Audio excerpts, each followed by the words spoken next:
এখন নৌবাহিনীর ক্যাম্পের ভিতরে আছি বর্তমানে। এখানে বর্তমানে জনসাধারণকে ঢুকতে দেওয়া হয় না, কিন্তু আজকে আমরা কোলাহলমুক্ত পরিবেশে আসছি, কয়েকজন মিলে ঘুরতে আসছি। কিছুক্ষণ সময় কাটাবো, তারপর চলে যাবো আর কি।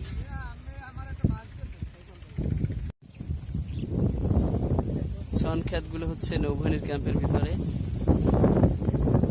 বাতাসে দোল খাচ্ছে শন ক্ষেত, খুব ভালো লাগতেছে।